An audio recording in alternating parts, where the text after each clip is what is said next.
Tagad ir pienācis tāds noslēdzošais posms, aicināt mūsu pēdējo lektori Ivetu Zelču, zvērnāta advokāti, kura mums pastāstīs par darba samaksu, par normatīvo regulējumu, par tiesu praksi, gan nacionālo, gan Eiropas Savienības tiesu praksi, par to, kas tad ir darba samaksa, kādas ir tās sastāvdaļas, un Ivet, lūdzu, dodu jums vārdu. Paldies liels!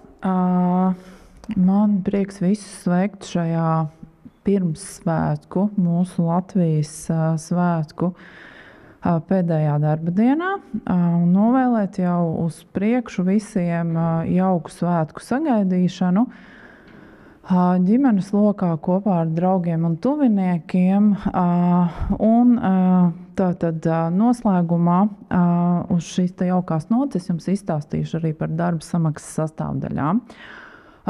Šim tematam ir viena būtiska lieta, proti viņš ir šausmīgi plašs un ir ļoti grūti atrast tos, kā saka, atbilstošos gan spriedumus, gan problemātiku, lai iekļautos, teiksim, šobrīd mums atvēlētajā laikā.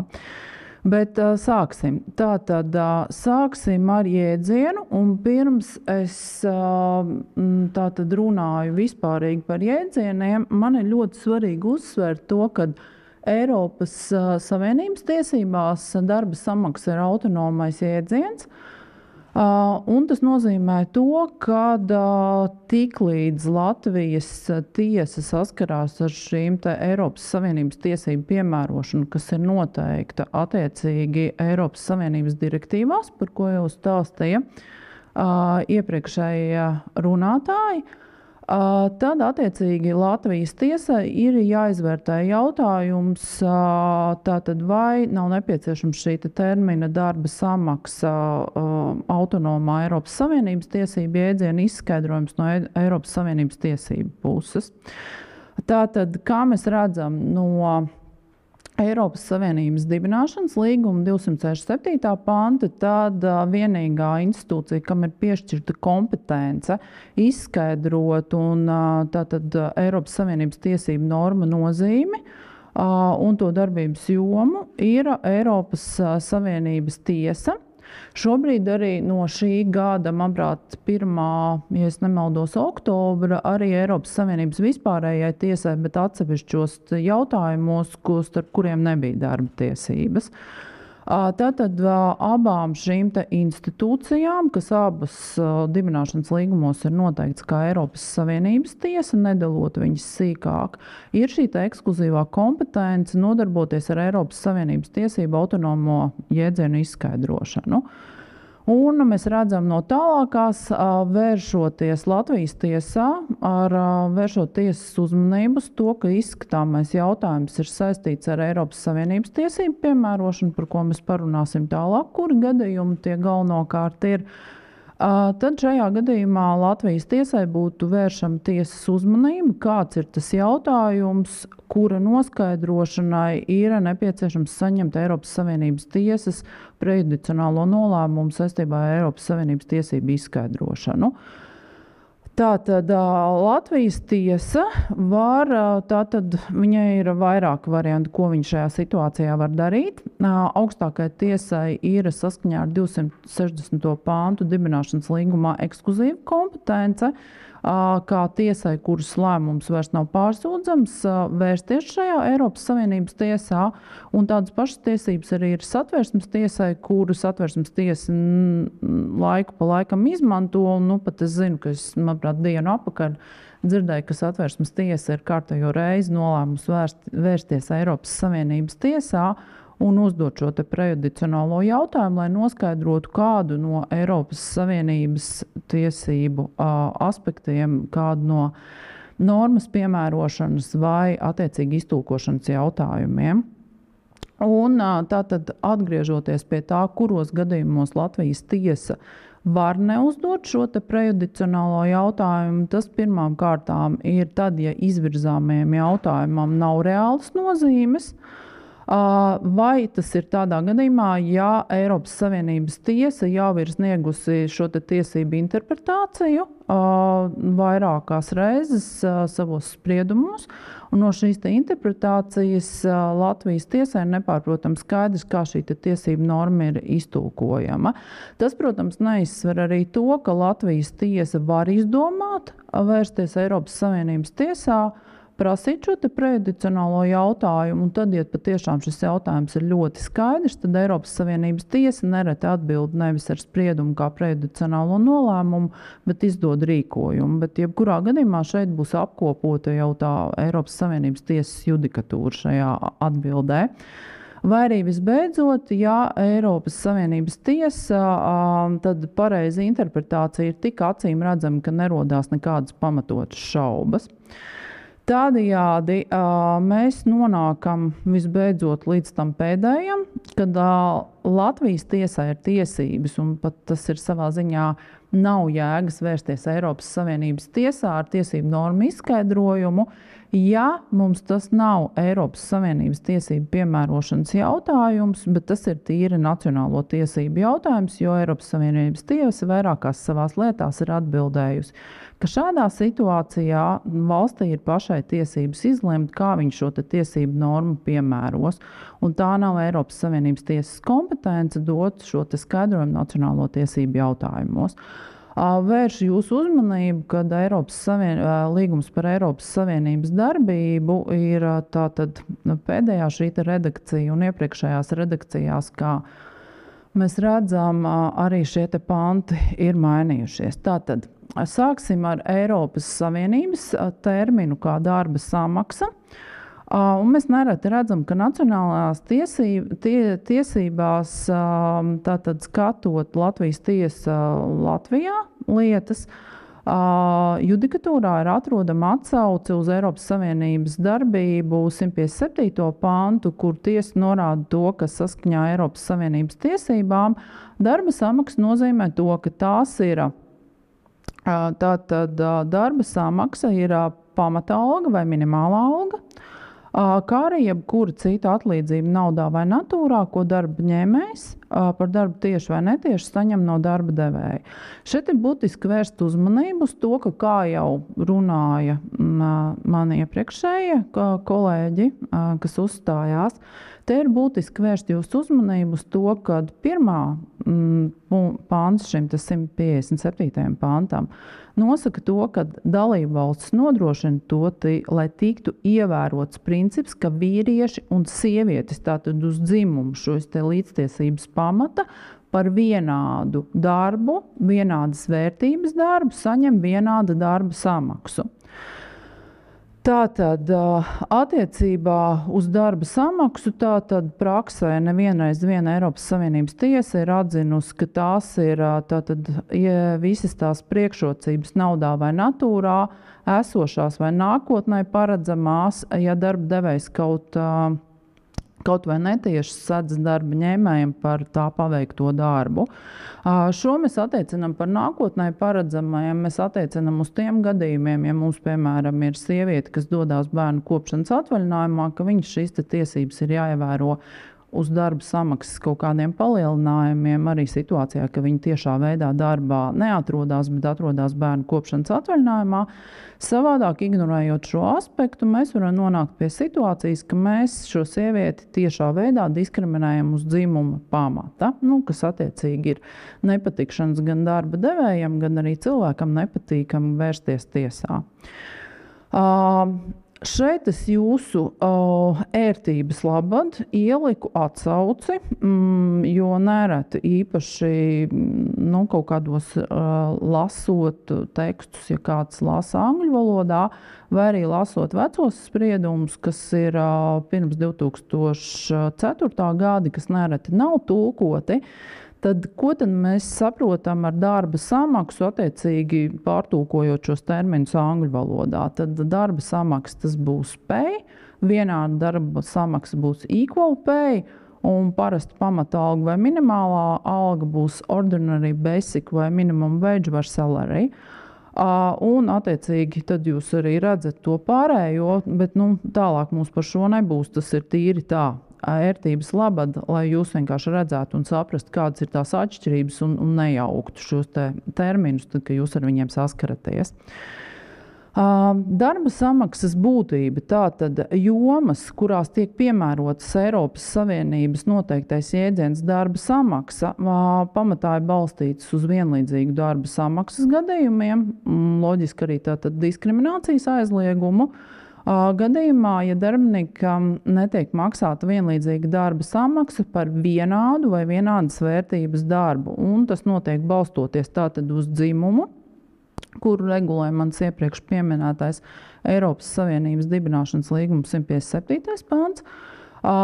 Direktīvu tātad par tādu principu īstenošanu, kas paredz vienlīdzīgas iespējas un attieksmi vīriešiem un sievietēm, nodarbinātības un profesijas jautājumos, rasi vai etnisko piedarību, kuru atkal regulē jau cita direktīva, kas ir 2000/47, un kas savukārt ievieš vienādu attieksmi principu pret personām neatkarīgi no rases vai etniskās piedarības.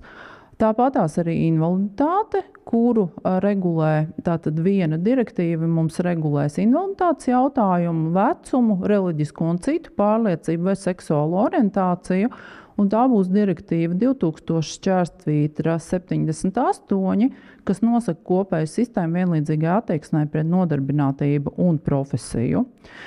Tātad, runājot par vienādas vērtības darbu, teiksim, dzimumu izpratnē, jo katru reizi, kad mēs runāsim par kādu Eiropas Savienības judikatūras jautājumu, viņš tiks skatīts konkrētās direktīvas izpratnē, runājot jau par konkrēti aizsargājamo šo tātad grupu personu, kurām ir jānodrošina šī specifiskā aizsardzība, dzimuma, tātad invaliditātes, vecuma vai kādu no man iepriekš uzskaitītajiem gadījumiem. Šajā konkrētajā lietā, ko mēs redzam, ka tas ir šī gada 4. oktobrī, Eiropas Savienības tiesa ir skatījusi jautājumu, kas attiecās uz atlīdzību par vienādas vērtības darbu sievietēm un vīriešiem. Un konkrētās situācijas ietvaros ir skatīts jautājums par netiešo diskrimināciju, kas ir radusies tādas situācijas dēļ, jo ir bijis noslēgti vairāki koplīgumi, no kuriem tātad avio kompānijai ir paredzēts, kad viņi nodarbina pilotus, un viņi vienlaicīgi nodarbina arī lidmašīnu stjuartus, kā arī uz zemes atrodošos administratīvo personālu. Un, attiecīgi, viena no arotbiedrībām ir secinājusi šajā lietā par to, ka, ja mēs salīdzinām, kas parasti ir piloti, tad tie ir vīrieši. Savukārt, ja mēs salīdzinām stjuartis un pārējo administratīvo personālu, tad tur tomēr skaitliski vairāk ir sievietes. Un šeit ir radušās aizdomas par to, ka tik šeit neveidojās netieša diskriminācija, proti to, ka šķietami neitrāls noteikums novada pie tā, ka kāda no grupām atrodas nelabvēlīgākā situācijā.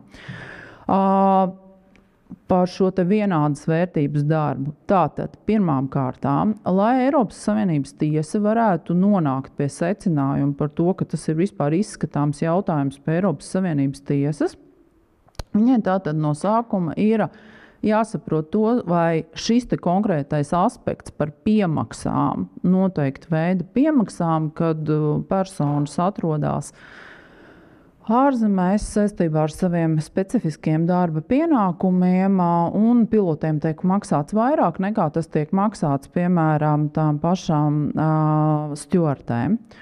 Tad Eiropas Savienības tiesa izanalizē šo jautājumu un vadoties no tās normas regulējuma, kas ir noteikts Eiropas Savienības dibināšanas līguma 157. pantā, ir pateikusi, ka dotajā gadījumā šī piemaksa ir uzskatāma par darba samaksu, un tādējādi viņi ir pakļauti šī prejudicionālā nolēmuma izdošanai. Nākamais jau, ko ir skatījusi Eiropas Savienības tiesa tieši saistībā ar uzdotajiem jautājumiem iepriekš par vienādu vai vienādas vērtības darbu, šajā gadījumā konkrēti uz dzimumu. Eiropas Savienības tiesa ir secinājusi, ka salona apkalpes locekļi un piloti acīm redzot neveic tādu pašu darbu, kas ir samērā loģiski, pat ļoti neiedziļinoties apstākļos. Turklāt, ņemot vērā kvalifikāciju, kas nepieciešama pilota amata veikšanai, kā arī saistītos pienākumus, nevar arī uzskatīt, ka pilotu darbs būtu vienādas vērtības darbs ar salonu, lidmašīnas salonas apkalpes locekļiem. Un pie šādiem apstākļiem tiesa nonāca pie secinājuma, ka šeit nevar būt runas par netiešas diskriminācijas pastāvēšanu. Tātad mēs redzam, ka šo te vienādas vērtības darbu tiesa ir vērtējusi attiecībā gan par paša darba raksturu, gan par kvalifikāciju, kas ir nepieciešama, lai šo darbu veiktu. Un tas ir arī šis te salīdzināmā būtība. Ja mēs paskatāmies uz Latvijas konkrētu judikatūru, tad mēs atceramies tos gadījumus, kad, protams, pats par sevi nosaukums kaut kādam darbām automātiski nenozīmē to, ka tas ir pilnīgi atšķirīgs darbs, un tiesa mūsdienās ļoti skrupulozi vērtē to, kādas ir šīs konkrētā darba funkcijas nepieciešamās, kāda ir kvalifikācija un tam līdzīgi, lai varētu pateikt, ka tas tomēr ir bijis viens un tas pats darbs.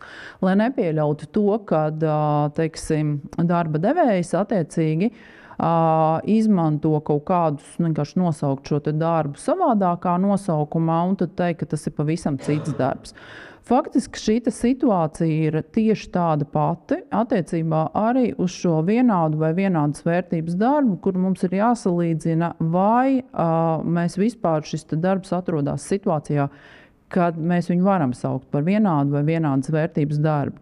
Protams, šis jautājums ir atklātais juridiskais jēdziens, kuru vienmēr ir jāpiepilda ar noteiktu saturu, jebkurai pusē, kuru attiecīgi atsauktos uz šī jēdziena piemērošanu. Atbilstoši konkrētās lietas apstākļiem, tāpēc arī pateikt uzreiz viennozīmīgi. Par visām lietām mēs varam tikai tādos galvenajos vilcienos, kas tad tiek vērtēts šajās lietās.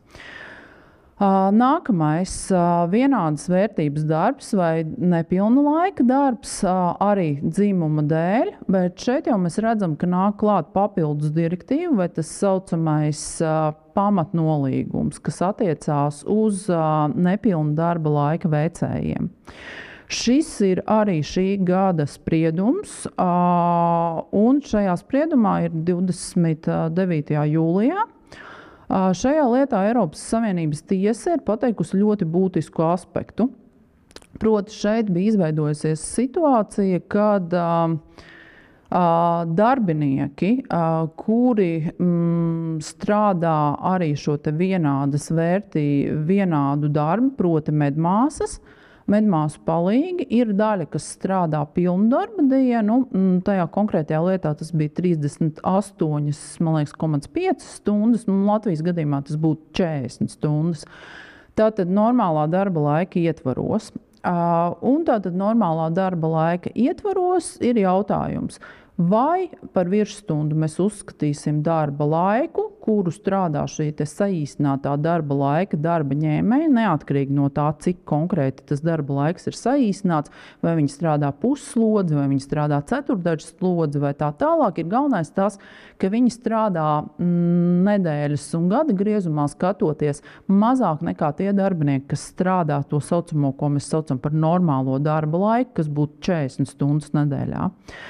Un šīs lietas ietvaros pieteicējiem bija radušās šaubas par to, vai personas, kas strādā nepilnu darbu laiku, netiek, proti, šīs medmāsu palīgi, kas strādā nepilnu darbu laiku, dēļ tā, ka viņiem liek veikt darbu virs viņu noteiktā darba laika, teiksim, 0,5 slodzes virs šī darba laika, vai viņi netiek nostādīti nelabvēlīgā situācijā, jo mēs zinām, ka pa virsstundām attiecīgi ir atsevišķa samaksa par viņām, un viņi pēc būtības strādājot vairāk virs sava nolīgtā darba laika, virs līgumā noteiktā, saņem mazāku atlīdzību kopumā, jo viņi nesaņem šo piemaksu par virsstundu darbu.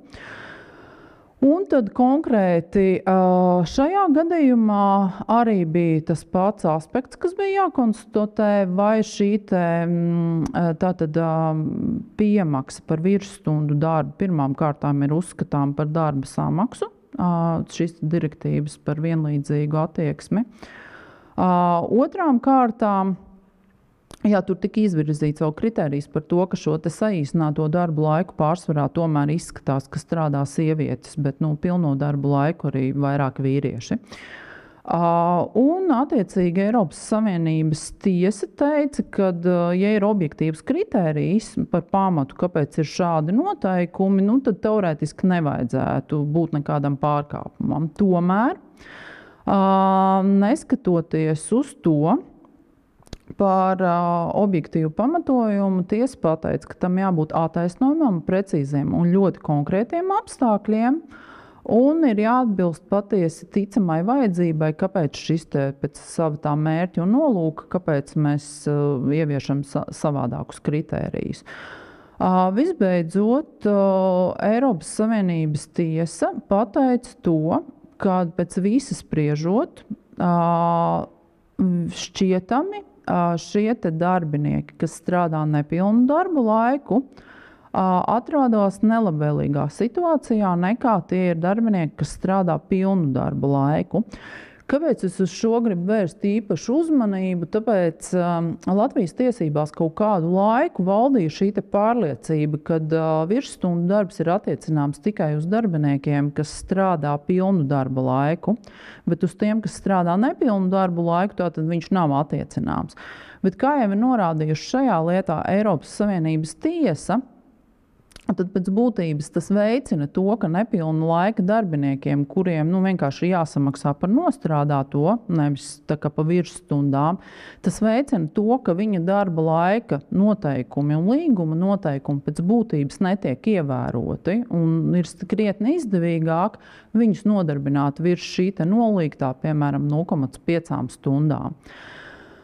Līdz ar to, attiecīgi, es gribu vērst jūsu uzmanību. Šī lieta, protams, bija saistīta, lai konstatētu mazāk labvēlīgu vai konstatētu ir vai nav tieši vai netieši diskriminācija, kas ir jāizlem konkrēti iesniedzēja jau tiesai, nacionālajai tiesai, izskatot konkrētus aspektus un arī katrā konkrētā lietā, kas aizies tik tālu kā līdz tiesas izskatīšanai. Bet būtiski ir tas, ka mums ir jāatcerās, ka virsstundu darbs atbilstoši šim spriedumam ir attiecināms uz arī tiem darbiniekiem, kas strādā nepilnu darbu laiku, lai viņus nenostādītu mazāk labvēlīgā situācijā. Tātad attiecībā par judikatūru vēl papildus ir svarīgi, ka attiecībā uz metodi, uz kuru pārbauda vienlīdzīgas darba samaksas principu ievērošanu, salīdzina attiecībā uz ieinteresētajiem darba ņēmējiem, ir, lai varētu veikt šo efektīvu uzraudzību, ir jāizvērtē katrs no darba samaksas elementiem, šeit attiecīgi konkrēti uz vīriešiem vai sievietēm. Tas būtu, piemēram, vai tā ir darba alga, vai tas ir virsstundu samaksa, vai tā ir attiecīga prēmija, skatoties no tā, vai šeit nepastāv tieša diskriminācija, un savukārt netiešas diskriminācijas gadījumā, vai ir objektīvi apstākļi, kas attaisno šādu, atšķirīgu pieeju tam. Līdz ar to nevar salikt kopā visu kā terminu darba samaksa, un tad sākt šo salīdzinājumu. Ir būtiski atdalīt šo konkrēto darba samaksas elementu, ko, kā mēs redzējām, viņā ietilpst tātad alga, viņā ietilpst dažāda veida cita atbilstoša Eiropas Savienības tiesībām piemaksas tiešā un netiešā veidā saistībā ar veicamo darbu. Būtiski ir tas, ka Eiropas Savienības tiesa, kaut arī tas attiecās uz direktīvu par laiku, ir arī pateikusi, ka attiecībā uz atvaļinājumu naudu ir vērā ņemami elementi, aprēķinot samaksu ikgadējam apmaksātajam atvaļinājumam. un nodarbinātības attiecīgi posmam, par kuru tiek aprēķināts šis te atvaļinājums. Mēs atceramies, ka Eiropas Savienības tiesībās netiek konkrēti pateikt šis te atvaļinājuma pamats, to mēs izmantojam attiecīgi darba likuma 75. pāntu, kurš attiecīgi nosaka, ka mēs aprēķinām pēdējo 6 mēnešu vidējo izpēļņu no tā brīža, kad persona vēlās doties atvaļinājumā. Turklāt vēl būtiski skatot to aprēķina būtību ar nacionālajām tiesībām, jo tieši nacionālajās tiesībās šis aspekts tiek regulēts. Ir moments, kad mēs rēķinām iekšā tātad darba algu, piemaksas, mēs rēķinām tātad prēmijas, bet to, ko mēs nerēķinām, tā ir cita veida atlīdzība ar darbu, kas ir nesaistīta. Tātad Eiropas Savienības tiesa, skatot jautājumu par to, kas ir ņemams vērā saistībā ar pamatalgas saglabāšanu un atvaļinājumiem, ir noteikusi, ka pirmkārt uz visiem elementiem, kas ir raksturīgi darba līgumā paredzētam uzdevumu izpildēji, kas tiek attiecīgi kompensēta ar finansiālo atlīdzību un kuri ietilpst kopējās darba samaksas aprēķinā. Otrām kārtām uz visiem elementiem, kas ir saistīti, šeit arī bija runa par lidmašīnu, lidmašīnas pilota personisko un profesionālo statusu. Un visbeidzot, Eiropas Savienības tiesa ir pateikusi, ka valsts tiesai ir jānovērtē, vai dažādi elementi, kas veido šī darba ņēmēja kopējo darba samaksu, atbilst visiem šiem noteiktajiem kritērijiem. Darba samaksa konkrēti atvaļinājuma nauda izpratnē ir tas gadījums, kad Eiropas Savienības tiesa ir pateikusi arī, kad saistībā ar atvaļinājumiem fakts par to principā ne tieši cik viņa liela ir, bet tas aspekts, kas tiek ņemts vērā un vai viņa vispār ir izmaksājumi, ir būtisks elements, jo tiesībām pašām uz atvaļinājumu ir būtiski tas, lai šis atvaļinājums būtu apmaksāts. Ja viņš nav apmaksāts, tas var atturēt darbinieku no šī atvaļinājuma izmantošanas, kas attiecīgi nav vēlams, kas nav mērķis. Pieķersimies mazliet klāt invaliditātei, un šeit es gribu vērst uzmanību, kad no pašas direktīvas izriet šis te apstākļus, ko Eiropas Savienības tiesa nereti atkārto. Proti tas, ka direktīvas, ja tur nav paredzēts īpaša atruna, viņas ir attiecināmas uz pilnīgi visiem. Tātad viņas ir attiecināmas gan uz personām valsts vai privātajā sektorā, tostarp valsts iestādēs vai attiecībā uz nodarbinātību un darba nosacījumiem, to skaitā atlaišanu un atalgojumu, bez nekādas starpības. Tā skaitā ir būtiski tas, ka manas minētajā, citētajā, atcerēsimies to, ka direktīva 2000/78 attiecās gan uz invaliditāti, gan arī uz seksuālo orientāciju, gan attiecīgi uz reliģiskās piederības un pārliecības dēļ diskrimināciju vai nevienlīdzīgu attieksmi. Līdz ar to pēc būtības tas, par ko mēs šobrīd runājam, attieksies ne tikai uz invaliditāti šajā gadījumā, bet arī uz visiem šiem te aizsargājumiem personu grupām. Un šajā gadījumā Eiropas Savienības tiesa ir pateikusi, ka atalgojuma jēdziens, tātad šīs te konkrētās direktīvas izpratnē, jāinterpretē plaši, un tas ietver tostarp jebkuru šā brīža vai nākotnē paredzētu atlīdzību naudā vai natūrā, ko darba ņēmējs kaut arī netieši saņem no darba, par darba no darba devēja, neatkarīgi no tā, vai tā tiek piešķirta saskaņā ar darba līgumu, tiesību aktiem vai brīvprātīgi pēc būtības. Tātad atkal ir šis te pats elements, ko mēs redzam, kas pēc būtības vairāk vai mazāk neatšķirās Eiropas Savienības tiesību izpratnē, tā ka mēs runājam par vienlīdzīgu attieksmi un teiksim, šo te diskriminācijas aspektiem. Būtiski ir tas, ka Eiropas Savienības tiesa atsevišķos jautājumos, kur viņi skatījuši šo jautājumu un attiecībā arī par kompensāciju, kas darbiniekam tiek piešķirta saskaņā ar darbinieku skaita samazināšanu, arī ietilpst atalgojuma iedzienā, šajā gadījumā darba samaksas iedzienā, uz to ir attiecinām arī visi iepriekš minētie tātad nosacījumi par noteikta veida personu aizsardzību, nediskriminēšanu un vienlīdzību. Tātad, un te ir viens piemērs, kurā Eiropas Savienības tiesa, cits starpā lielisks spriedums no viedokļa, kad ir analizēts jautājums par darba laiku, bet Eiropas Savienības tiesa, ņemot vērā to, ka izskatāmais jautājums bija par to, vai dežūras laiks un kāda veida dežūras laiks ietilpst darba laikā vispār, kas, protams, ir nesaraujami saistīts ar darba samaksu vispār, bet tomēr neskatoties uz to, Eiropas Savienības tiesa pateica, ka tātad, ja šeit ir valsts tiesību norma, tad, attiecīgi, Eiropas Savienības tiesa nevar konstatēt ne to, ka šī tiesība norma ir pretrunā ar direktīvai nekādai savādākā veidā, un, attiecīgi, valstī tiesības pašai noteikt šo te regulējumu, par ko mēs iepriekš arī runājām. Tas mums bija īsumā par Eiropas Savienības tiesībām, un tagad mēs ātri pievērsīsimies atsevišķiem jautājumiem, kas ir saistīts ar Latvijas tiesas judikatūru saistībā ar darba samaksu. Tātad darba samaksas jautājumu Latvijas tiesībās mums regulē 59. pants darba likuma, kam ir piemērojams darba likums, un tas nosaka to, ka darbiniekam regulāri izmaksājuma atlīdzība par darbu ietver pirmām kārtām algu, otrām kārtām normatīvajos aktos darba koplīgumā vai darba līgumā noteiktās piemaksas, prēmijas un kā cita veida atlīdzība arī saistībā ar darbu.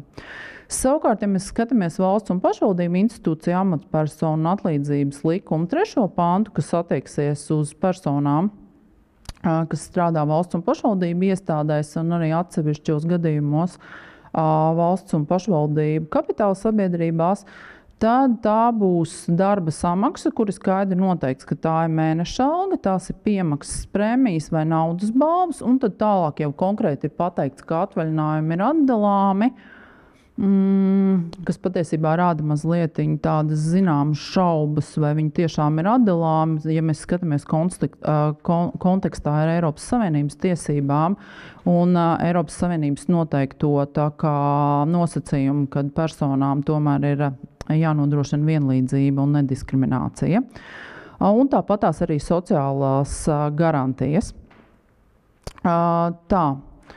Steidzoties uz priekšu, tā tad ir būtiski tas, ka noslēdzot darba līgumu ar normālu darba laiku un nosakot laika algas sistēmu ar stundas likmi, darba devējiem jāapmaksā visas darba laika stundas, kuras ietveros darbinieks veids darbu un atrodas darba devēja rīcībā.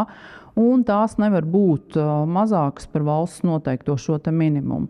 Šeit ir jāatcerās to, ka valsts minimums nav tikai tā minimālā alga, kas ir noteikta. Ir atsevišķi gadījumi, kad ir nozares, kurās jau ir ar koplīgumu noteikts tas minimālais slieksnis, kur ir vienojušās arotbiedrības ar darba devējiem, viņu apvienībām. Un tāpatās mums ir atsevišķi gadījumi, kad mums ir citiem normatīviem aktiem, kā piemēram skolotāji, ir noteikts cita veida atlīdzības šie principi, un kas tur ir minimāla alga. Šajā lietā es gribu, šī ir jauka sena lieta, kā jūs redzat, gandrīz jau 20 gadu drīz būs viņai. Un viņa attiecās uz situāciju, kurā frizieris tika pieņemts darbā uz normālo darba laiku, bet apmaksāta viņam tikai tās stundas, kad pie viņa reāli ieradās kāds cilvēks, kuram bija jāapgriež mati, jāizmazgā vai tam līdzīgi, un ka viņš reāli tika nodarbināts. Pārējās stundas viņam netika apmaksātas. Un tas iedibināja senu un jauku principu Eiropas Savienības Latvijas tiesībās par to, ka normālā darba laika ietvaros ir vismaz minimālā alga cilvēkam jāsaņem. Tāpat tās arī par šo legālu definīciju, to es arī atļaušos pārlikt pāri, par cik es esmu vienīgā, un es jau tāpat daudz runāju. Tad mēs skatīsim pēc kārtas darba alga, piemaksas un prēmijas. Tātad darba devēja maksājumi darbiniekam uz svētkiem vai jubilejām, tad ir dāvanas raksturs, un tā nav atzinība saistībā ar labi paveiktu darbu. Līdz ar to attiecībā uz to, tad, kad mums ir jāpiemēro 75. pants, mēs neietveram šeit jēdzienu cita veida attiecību ar darbu, tāpēc tā iemesla dēļ netiek nekas maksā. Šis te dāvanas rakstura izmaksa, kas ir noteikti kaut kādā koplīgumā vai kādā tam līdzīgā lietā, viņa netiek ietverta, lai aprēķinātu izmaksu, kas ir saistībā ar atvaļinājumu naudu. Tā attiecībā uz darba samaksu, attiecībā arī par komisijas naudu Latvijas tiesībās, konkrēti lietā, kur bija minimālā alga un atsevišķs līgums par to, ka persona saņem atbilstošu procentu maksājumu kā komisijas naudu par to, ka viņi ir kādu nekustamo īpašumu pārdevusi. Šeit arī tika uzskatīts, ka šis te netiek ietverts darba samaksā. Viņš ietilpst, bet viņš neietilpst konkrēti, ja mēs runājam par tālākajām sekām vidējās izpeļņas aprēķinā. Tāpat tās arī attiecībā par prēmijām ir būtiski uzsvērt to, ka prēmija savukārt iegūs darba samaksas šo te statusu, tajā gadījumā tikai, ja prēmiju darba devējs ir aprēķinājis un noteicis. Un te būtu izšķirama situācija starp to, vai šīs te prēmijas, viņa esamība ir noteikti jau kaut kādā normatīvajā aktā, kur darbinieks zinot, ka sasniedzot kaut kādu noteiktu slieksni, viņam būs tiesības uz šo prēmiju, ir kaut kāds zināms apsolījums, starp to, ka šīs prēmijas tiek noteiktas katrā konkrētajā gadījumā. Bieži vien izceļoties praktiski tiesā strīdām attiecībā par prēmijas izmaksām, kur darbinieks saka, es uz konta esmu saņēmis šādu naudu un attiecīgi šī ir mana darba samaksa, mana alga, par kuru nav noslēgta vienkārši vienošanās ar darba līgumu. Un mēs tālāk redzēsim, ka atbilstoši 41. pantam, pirmajai daļai ir likumdevējs ir pateicis to, ka šādā gadījumā tiek uzskatāms tas, ka kaut arī tas nav noteikts ar darba līgumu, tad izmaksas veikšana pati par sevi pierāda to, ka tā ir darba alga. Tomēr nereti šādos gadījumos tiesvedības procesos uzrodās kāds dokuments, kas mēģina attaisnot to, ka piešķirta ir prēmija, nevis darba alga. Un tātad mēs redzam, ka tieši šim te aspektam par to, kādā veidā šī prēmija tika piešķirta, vai viņa izmaksājot tika norādīta kā prēmija. Tam līdzīgi tīri pierādīšanas nozīmē, nonākot lietai līdz tiesai, ir ļoti, ļoti būtiska nozīme. Un faktiski darbiniekam, tā kā viņš šo prēmiju saņem, viņam saka, tev ir prēmija, bet viņš nevienmēr tam pievērš uzmanību, tieši kādas ir tās sastāvdaļas. Tā kā es no savas puses aicinātu gan darba devējus būt precīziem un norādīt konkrēti, par ko viņi ir, gan arī rēķināties ar to, ka šī prēmija pēc būtības ir darba samaksas sastāvdaļa un var novest pie tām sekām, par ko mēs runājām pirmajā daļā, proti par potenciāliem prasījumiem, par tiešu un netiešu diskrimināciju un tam līdzīgi. Tāpēc, ka pēc būtības, jo šis te aspekts būs caurspīdīgāks uzņēmumā, jo pirmām kārtām tas veicinās šīs te prēmijas izmaksas mērķi, kas ir par labiem sasniegumiem darbā, par kopējās komercdarbības izaugsmi, peļņas pieaugumu un tam līdzīgi, kaut kādu jaunu produktu attīstīšai un tam līdzīgi, gan arī attiecīgi tas veicinās caurspīdīgumu un mazinās kaut kādus potenciālos strīdus, kurus pēc būtības vajadzētu atrisināt pašam uzņēmumam, nevis attiecīgi iet uz tiesu ar to. Visbeidzot, ir jāvērš uzmanība arī, kad mēdz būt situācijas, diemžēl šim spriedumam nav redzams gala iznākums, bet es gribu vērst jūsu uzmanību tātad pie piemaksām pēc būtības. Mēs zinām piemaksas, kas ir saistīts ar noteiktiem apstākļiem, proti par nakts darbu, Par attiecīgi darbu, kas ir noteiktos apstākļos, attiecīgi īpaši bīstamos apstākļos un tam līdzīgi, bet ir arī atsevišķas piemaksas, kas ir noteiktas, piemēram, mediķiem, konkrēti ģimenes ārstiem, tika noteiktas saistībā ar Covidu. Un šīs ir noteiktas saistībā ar normatīviem aktiem. Un bija viena lieta, kas bija nonākusi pagājušajā gadā līdz augstākajai tiesai, kurā augstākajai tiesai bija jāizšķir jautājums, kad atlaistam darbiniekam mums ir jāsprēķina vidējā izpēļņa no darba samaksas, piemaksas ietilpst 75. pānta 1. daļas tvērumā, kas ir noteikts. Līdz ar to ir ņemams vērā. Bet šeit ir izveidojusies situācija, ka šīs piemaksas faktiski ir noteiktas ar ministru kabineta noteikumiem. Viņas nav tās piemaksas, kas ir noteiktas darba likumā. Un tad šeit augstākā tiesa vērsa uzmanību, atgrieza lietu izskatīšanai vēl vienreiz apelācijas instances tiesā, norādot par to, ka apelācijas instances tiesa nav piemērojusi materiālo tiesību normu, proti šo 75. pāntu un arī 126. pāntu, proti vai tie ir zaudējumi saistībā ar to, ka cilvēkam nav ļauts turpināt strādāt nepamatot uzteikumu gadījumā, un aprēķināta vidējā izpēļņa, ka šis piemaksas veids nav ņemts vērā. Diemžēl, kā es teicu, mēs tikai redzam šo augstākās tiesas spriedumu un anonimizētajos nolēmumos pats šis spriedums, diemžēl, pieejams nav, līdz ar to mēs nezinām, kā konkrēti lēma Rīgas apgabala tiesa šajā gadījumā. Jebkurā gadījumā saskaroties ar šādu situāciju, mums ir jārēķinās ar to, ka arī šāda veida piemaksas var spēlēt savu lomu.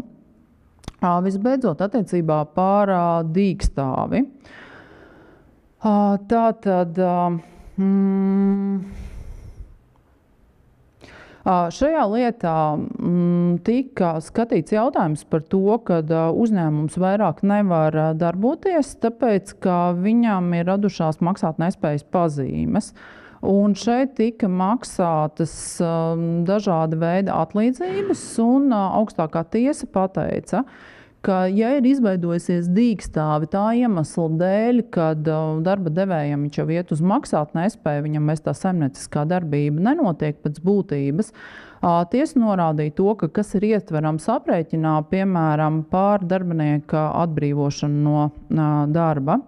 Tātad viņi noteica, ka ņem vērā stundas likmi, kura bija pielīgta un netika samazināta dīkstāves laikā, nenoslēdzot nekādu vienošanos starp pusēm. Tātad vienīgais iespējamais variants.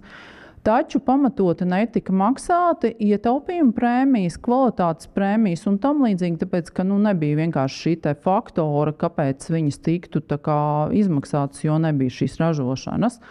Un tiesa secināja, ka apelācijas instances tiesa ir kļūdaini samaksā iekļāvusi darbiniekam izmaksātajās prēmijas, kas tika viņam maksātas līdz dīkstāvei.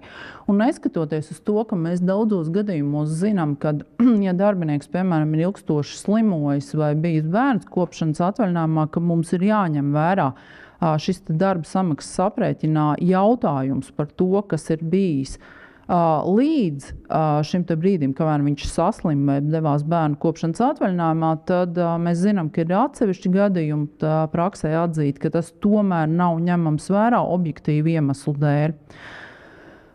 Šeit es ilgāk nepakavēšos, jo visu, ko es gribēju izstāstīt par normālo darba laiku, es šeit devu atsauci uz šo spriedumu. Tātad šī gada 29. jūlija spriedumu 24, C184/22, apvienotā lieta C85/22, kurā ir pateikts to, ka virsstundu darbs attiecās arī uz darbiniekiem, kuri strādā tātad zem 8 stundām dienā un attiecīgi mazākā 40 stundas nedēļā. Šis ir tas pats, ielikts vienkārši citāts, un šis arī ir tas pats. Tātad Būtiski ir uzsvērt arī vienu senu spriedumu, kura augstākā tiesa pateica, ka, ja darbinieks strādā, mēs zinām, ka jāpanāk ir vienošanās gan vienā, gan otrā gadījumā, gan tad, ja darbinieks strādā 40 stundas, ja viņš strādā mazāk par 40 stundām nedēļā. Bet te attiecīgi ir būtiski arī norādīt to, ka savukārt, ja darba devējs, zinot to, ka darbinieks strādā virs šīm te stundām, viņš uzdod viņam darba pienākumus, ar kuriem darbinieks netiek galā, objektīvi iemeslu dēļ netiek galā vai normālo darba laika ietvaros, tad ir jāuzskata, ka darba devējs ir akceptējis, ka darba devējiem arī rodas pienākums par nostrādātajām virsstundām veikt šo te izmaksu. Un savukārt, ko es attiecībā minēju vispār par darba samaksu, tātad, ja darbinieks veids darbu un darba devējs nenoslēdzot rakstveidu vienošanos ir sācis izmaksāt viņam lielāku darba algu, tad pastāv pamats piemērot darba likuma 41. pāntu 2. daļu, kas nosaka, ka, ja darbinieks ir uzsācis veikt noliktos darba pienākumus, tad rakstveida formā neatbilstošam darba līgumam ir tādas pašas tiesiskās sekas, kā rakstveida formā izteiktam darba līgumam.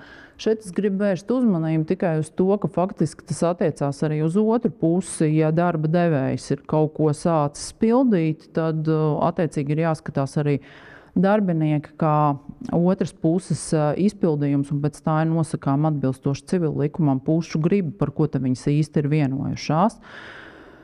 Un tātad visbeidzot, tuvojoties jau pie beigām, ir jāuzsver arī tas, ka pati par sevi noslēgts līgums, par cik viņš ir divpusējs līgums, nerada tiesības darbiniekam saņemt darba samaksu, bet ir nepieciešams arī izpilde no darbinieka puses par attiecīgi darbiniekam padarīto darbu. No šāda viedokļa ir būtiski tad, ja darbinieks redz, ka kaut kas uzskaitē, darba laika uzskaitē nav kārtībā, ir būtiski, lai darbinieks pēc iespējas ātrāk par šo te rakstveidā informē savu darba devēju, jo tas var kalpot kā par vienu no pierādījumiem par to, ka darbinieks ir izteicis savus iebildumus. Pretējā gadījumā būs ļoti grūti pierādīt šo te aspektu. Es pat teiktu, ka pat ar lieciniekiem, jo katrs no šiem lieciniekiem kolēģiem visbiežāk darīs savu darbu un nebūs informēts tieši par jūsu darba izpildi. Tāpēc attiecībā uz konkrētu uzskaiti darbiniekam ir pašam jāinteresējās, kāda šī uzskaita pie darba devēja ir, tostarp saņemot arī algas lapiņas, kurās ir redzams nostrādātais darba laiks, un tiklīdz viņš kaut kam nepiekrīt, viņam ir jāinformē darba devējs rakstiski. Tā var būt vienkārši elementāra kļūda, bet mēdz būt gadījumi, kad tā nav elementāra kļūda, un tur ir konstatējama ļaunprātība. Tad šis te rakstītais rakstveidā var kalpot pēcāk strīda izšķiršanā kā viens no pierādījumiem. Būtiski ir ātrumā uzsvērt to, ka neapšaubāmi, ar ko mēs visbiežāk saskaramies saistībā ar darba samaksas dažādiem aspektiem, mēs saskaramies tiesā ar viņiem. Un šeit ir būtiski tātad, kad pirmām kārtām vidējā izpēļņa ir papildus prasījums situācijā, kad jūs lūdzat atzīt, piemēram, uzteikumu par spēkā nēsošu, vai attiecīgi apstrīdat to, ka jums nav ļauts turpināt darba tiesiskās attiecības. Otrām kārtām ir būtiski, ja darbinieks strādā kādā citā darba vietā, nevis iepriekš jau strādāja, bet konkrēti strādā brīdī, kad ir viņš atlaists no darba, viņš nav aizgājis uz bezdarbniekiem, bet viņš ir iestājies citā darba vietā, tad pēc būtības viņš prasīt var tikai šo te samaksu par vidējo izpēļņu, ko viņš attiecīgi ir saņēmis mazāk šajā jaunajā darba vietā. Savukārt, ja šur tajā jaunajā darba vietā vidējā izpēļņa ir lielāka, tad attiecīgi darbinieks nevar prasīt šo te vidējo izpēļņu.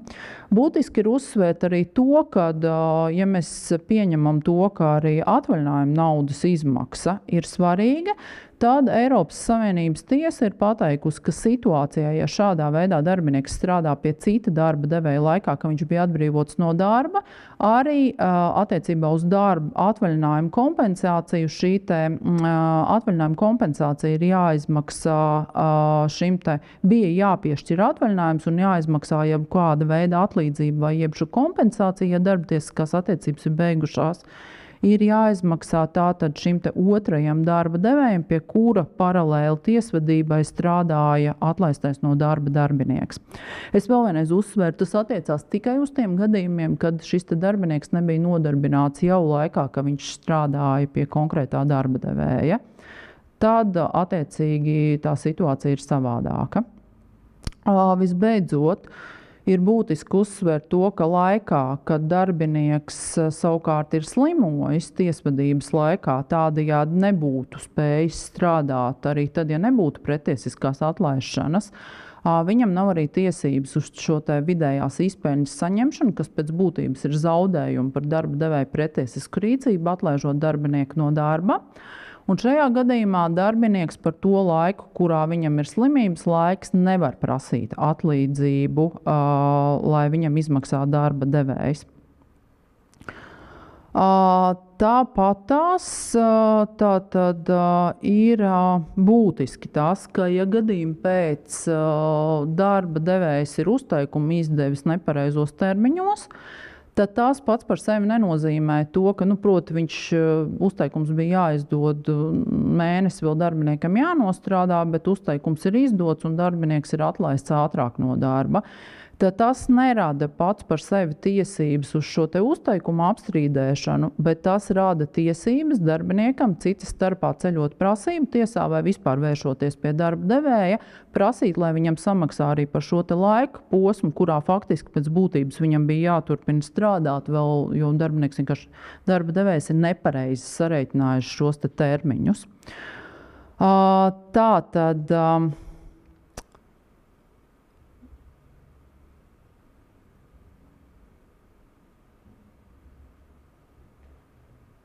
tas pēc būtības ir viss.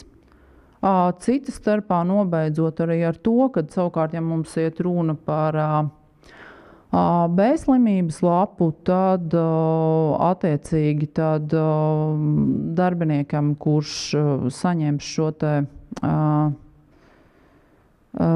respektīvi, slimības B-slimības lapas gadījumā darbinieks saņems no valsts šo te slimības pabalstu, un, kā es jau teicu, tas neradīs nekādas tiesiskās sekas, jo slimības laikā darbinieks tāpat nebūtu varējis strādāt, līdz ar to nerodās šis te piespiedu darba kavējums.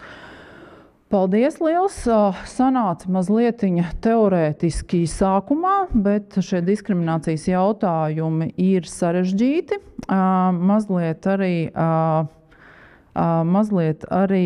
tādi teorētiski, bet viņi ir ļoti nozīmīgi, un 20 gadus mēs jau dzīvojam Eiropas Savienībā.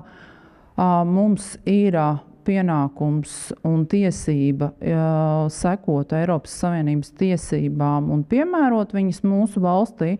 Un tāpēc es aicinātu jums sekot principam, kad sekojiet līdzi savām tiesībām, centieties tās īstenot, centieties runāt un pēc iespējas mazāk nonāk līdz tiesai, bet rast risinājumu pirms tiesā nonākusi ir šī lieta.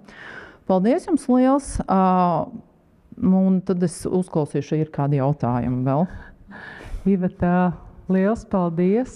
Tāds ļoti vērtīgs un apjomīgs darbs, acīm redzam, ir ieguldīts. Tu pieminēji šos Eiropas Savienības tiesas spriedumus, un par to arī ir mums pirmais jautājums ienācis. Tu pieminēji šo te spriedumu, atbilstoši kurām bija izteikta atziņa, kurā brīdī darbiniekam, kurš veic nepilnu darbu, respektīvi viņam noteikts nepilns darba laiks, kurā brīdī viņam atbilstoši šim spriedumam ir uzskatāms laiks par virsstundu darbu. Savukārt turpretī mums ir darba likums, kas 136. pantā noteikts, ka Latvijā atbilstoši darba likumam virsstundu darbs ir tikai tas, kas ir virs, citēju, normālā darba laika.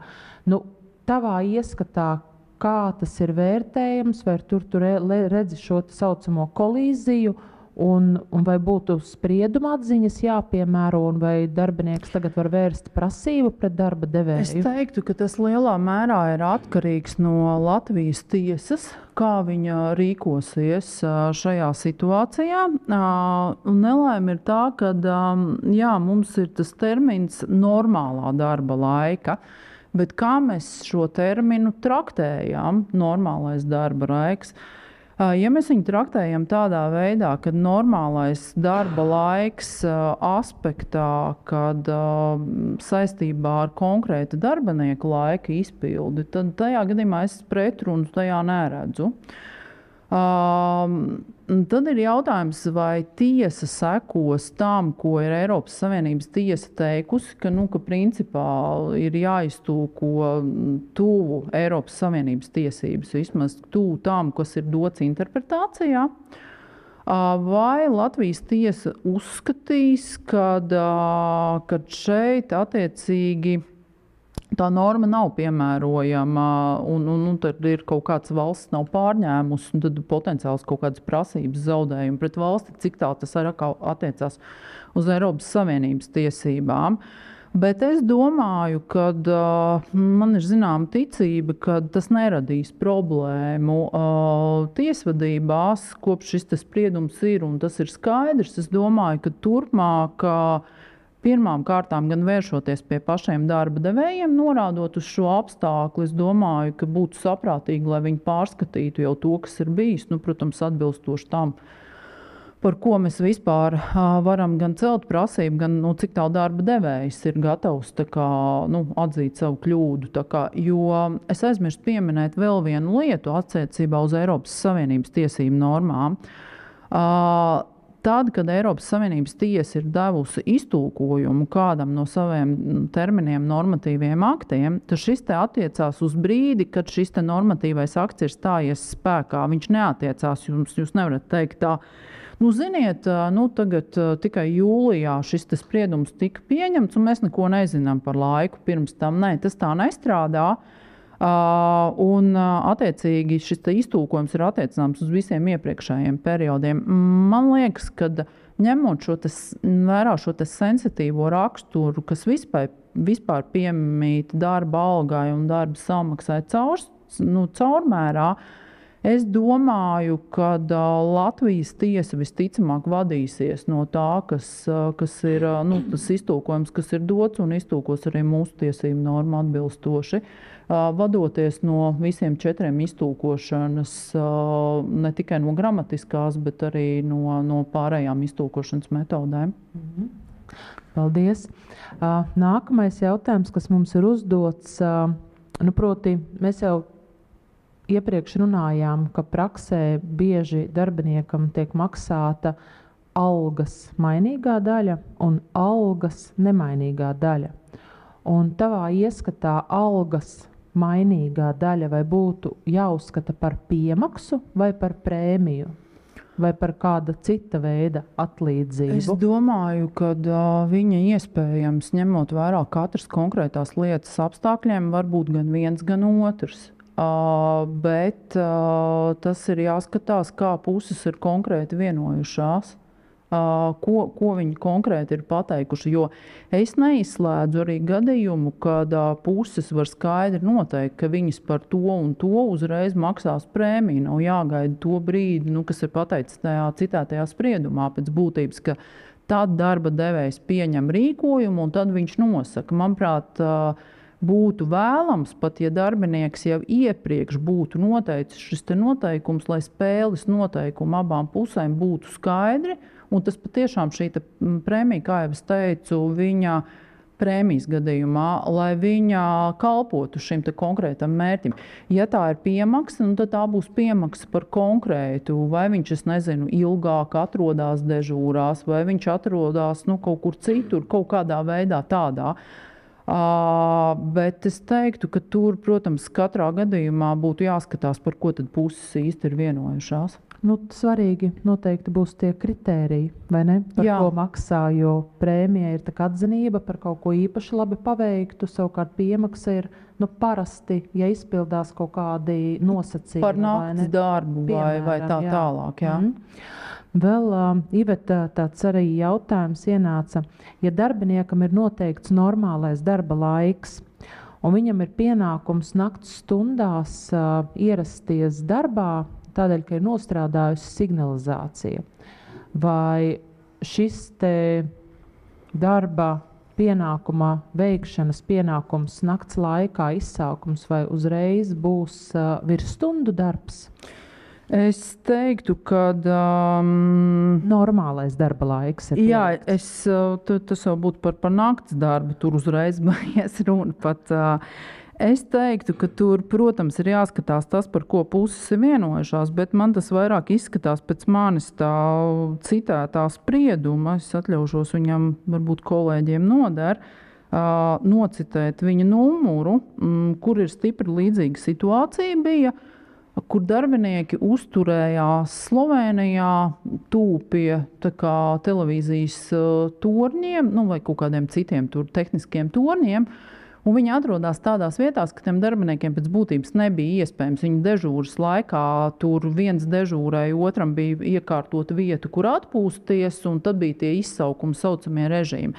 Es teiktu, šis ir izsaukuma režīms. Un tad ir jāskatās atbilstoši Eiropas Savienības tiesas judikatūrai, kāds ir šī izsaukuma režīma raksturs. Vai viņam obligāti būs jāierodās, tas nozīmē, ka tas būtiski ietekmē viņa tiesības uz atpūtu, jo, kā Eiropas Savienības tiesa ir noteikusi, nav kaut kādi termiņi pa vidu, nav kaut kāds starptermins, ir darba laiks vai atpūtas laiks. Ja tā tad tiesībām uz privāto dzīvi šis te noteiktais darba pienākums būtiski traucē, ka viņš nevar tur neaiziet ciemos, ne aizbraukt pie radiniekiem, ne kaut kādās brīvdienās vai naktī kaut kur ceļot vai tam līdzīgi, ka tas automātiski novedīs pie tā, ka viņš nevar izpildīt tos savu darba pienākumu, tad es teiktu, ka tur pilnīgi noteikti, kā bija līdzīgi šajā Slovenijas lietā, tur bija mazāka, bet piemaksa par to laiku, ka viņš gaidīja, kas arī bija nacionālajās tiesībās un šeit konkrēti starp darba devēju un darbinieku paredzams noteikums. Bet, protams, tas laiks, ka viņš reāli brauc un strādā, par to vispār nevar būt runas, tas ir viņa darba laiks. Pārējais darba laiks mums būtu jāskata konkrētās lietas ietveros, cik ļoti tas ietekmē šis dežūras laiks. Ja viņš ietekmē būtiski, tad par viņu pienāktos arī kaut kāda kompensācija. Es tev no tā jautājuma sapratu, ka tur nav strīds par to, ka darbinieks ir piekritis šiem te izsaukumiem. Te vairāk jautājums bija laikam tomēr saistīts ar to, vai ja ir normālais darba laiks un cilvēks parasti veic darbu katru dienu no 8 līdz 5, un tad pēkšņi, piemēram, starp otrdienu un trešdienu naktī 1:01 viņš saņem zvanu, hei, tev ir jāierodas, nostrādājas signalizācija, pārbaudi, vai viss ir ok, vai, kā teikt, nav kaut kas salauzts, izsists. Un tad nevis iespējams, bet darbinieks aizbrauc uz darba vietu, pavada 2-3 stundas vai 1 stundu, nav pat svarīgi, jo te nav jautājums par to. Piemaks par nakts darbu būtu tad, ja ir vairāk nekā 2 stundas tajā nakts laikā. Bet tieši kontekstā par to virsstundu, vai tā būs uzreiz virsstunda, un vai darbiniekam sanāk ir pienākums, nav pienākums, jo tajā nākamajā, tajā pašā dienā, 8:00 jau ierasties darbā, lai veiktu to savu normālo darba laiku? Es teiktu, ka no tāda aspekta skatoties, viņa manā ieskatā būs virsstunda. Un, ja mēs skatāmies pēc to ideju, ko nes Eiropas Savienības tiesa par, pat ja tas būtu kaut kāds papildus darbs viņam, manuprāt, tas nemazina to ideju, ko nes Eiropas Savienības tiesības par to, ka pie viena darba devēja tiklīdz tu strādā pāri tam laikam un ka tas ir virsstunda, kaut arī tā būtu piemaksa attiecīgi, jo pretējā gadījumā tas novestu pie ļaunprātīgas tiesību izmantošanas. Man pēc tā, ko es dzirdu, protams, tas ir, kā lai saka, mēs neredzam ne dokumentus, ne pārējo, mēs varam izteikt tikai hipotēzi pie tā, protams, ar ko jārēķinās. Tas vēl nenozīmē nekādu ne spriedumu, ne vērtējumu, jo mums kā juristiem ir jāredz dokumenti, lai mēs varētu dot kaut kādu redzējumu, bet šeit vairāk izklausās pēc tā, ka tā būtu virsstunda. Jā, vēl man komentārs no manas puses, ka šajā gadījumā gan arī būtu ļoti uzmanīgiem jābūt attiecībā uz atpūtas laika ievērošanu, jo pie normālā darba laika ir jāievēro tas diennakts atpūtas laiks un nedēļas nepārtrauktais darba laiks, tā ka tur ļoti jāvērtē, vai tam darbiniekam tajā pašā dienā pēc tām pašām stundām vispār viņš drīkstēs ierasties darbā, visdrīzāk nemaz nē. Tur tā situācija tāda vispār neviennozīmīga var veidoties praksē. Jā, un vēl viena lieta, ko es arī gribu vēl vienreiz akcentēt un vērst uzmanību, ka redziet, kopš mums invaliditātes jēdziens ir vairs ne medicīnisks Eiropas Savienības tiesību izpratnē, bet tas saucamais cilvēku tiesību, kas novada pie tā, ka ir kaut kāds pasliktinājums. Tad es ieteiktu darba devējiem ļoti pievērst uzmanību pie tā, lai jūsu darbinieki tomēr pienācīgi atpūstos, jo pretējā gadījumā tas novedīs pie kaut kādām potenciālām veselības problēmām, kas būs savukārt atbilstoši terminam invaliditāte Šī direktīvai 2078 un darba vietas nepielāgošana automātiski novadīs pie tā, ka jums būs tieši diskriminācija uz invaliditātes pamata, ka vēl arī tās aspekts ir. Tā kā es domāju, ka mūsdienās mēs esam nonākuši pie tā, ka ir jārespektē pušu privātā dzīve un jārespektē arī savu darbinieku darba laiks un atpūtas laiks. Tur es varu pilnīgi pievienoties. Ivet, un visbeidzot tāds pēdējais noslēdzošais jautājums, kas ietvers vairākas jautājumus. Mums šodien fórumam viena no tādām top tēmām ir tieši šī vienlīdzīgā darba samaksa. Un, tīri no tevis, tu esi praktizējošs speciālists, kā cilvēkam, kā viņš vispār darbiniekam, kā viņš var uzzināt to, ka kādam citam varbūt maksā vairāk un netiek ievērots šis vienlīdzības princips, vai darbinieks var iesniegt kādas prasības, sniegt ziņas darba devējiem, vai darba devējiem ir jārēģē, un ko īsti darbiniekam darīt, ja viņam ir šīs aizdomas, celt prasību, vai viņam ir kaut kas jāpierāda.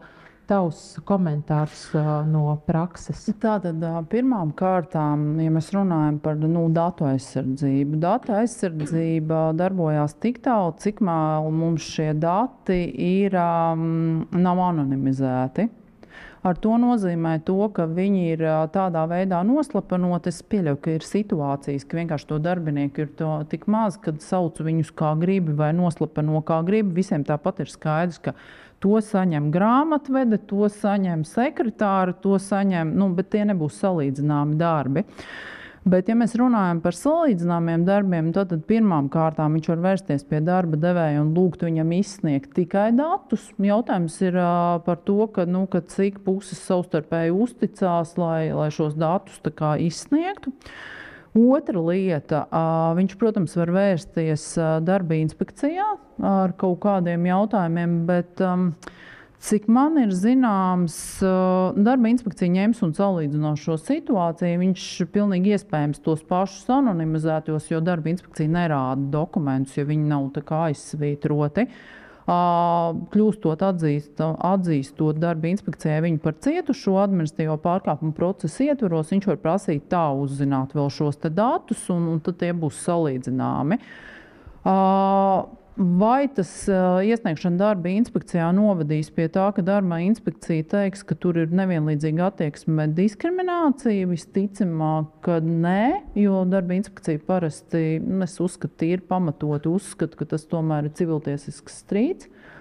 Un tad viņam ir iespēja vērsties tiesā, un pierādot to, ka viņš ir vērsies pie darba devēja un šo informāciju nav saņēmis, lūgt tiesai, lai tiesa izprast šos te datus. Tiesai ir iespēja izprasīt datus gan no darba devēja, gan arī no valsts ieņēmuma dienesta, kur ir redzams, tur gan būs redzama visas šīs te summas ar visiem nodokļiem, un pilnīgi, manuprāt, visas summas, kas tur ir saņemtas, viņas, manuprāt, netiks atdalītas konkrēti, bet šie te mehānismi, ko ir iespējams kādā veidā rīkoties. Es piekrītu, ka reizēm šajās lietās, un vēl būtiski uzsvērt šeit ir, kad es teiktu, drīzāk šeit problemātika ir tamā aspektā, kad var celt prasību tiesā, norādīt uz vienlīdzības principu pārkāpumu un diskriminācijas šo te aspektu, bet tad ir jānorāda, kas rada tās aizdomas. Un šeit problēma ir tāda, ja šīs aizdomas neapstiprināsies, tad šis darbinieks riskē ar to, ka viņam nāksies samaksāt šo te vismaz pirmajā instancē tiesvedības izdevumus, otru pusi atbilstoši celtās prasības būtībai. Es nesen dzirdēju tādu tēzi no Vācijas kolēģiem, kad Vācijā ir speciālās darba tiesas, kur pirmā instancē tātad darbinieks no šī ir pasargāts, jo darba devējam pirmā instancē skatot lietu nav tiesība iesniegt izdevumus, pieprasīt no darbinieka izdevumus. Tā ir tāda, nepateikšu konkrēti, ko tur profesors teica vispārīgi, tas attiecās tā kā uz visu Vāciju, varbūt tas ir kāds konkrēts reģions, varbūt tas ir federāli, grūti pateikt, bet katrā ziņā tāds ir risinājums, jo tas galvenais risks, kas veido to atturēšanu, ir tas aspekts, kad ja tas darbinieks līdz galam nezina, viņš izsaka to hipotēzi, bet tas darba devējs iesniedz dokumentus, kas liecina par pretējo, kad nav tur tās diskriminācijas vai nevienlīdzīgās attieksmes pēc būtības jau, tad tādā gadījumā viņš riskē ar to, ka viņš ir tā kā nepamatot cēles prasību un viņam būs jāmaksā šie tiesvedības izdevumi. Ivet, liels paldies tev!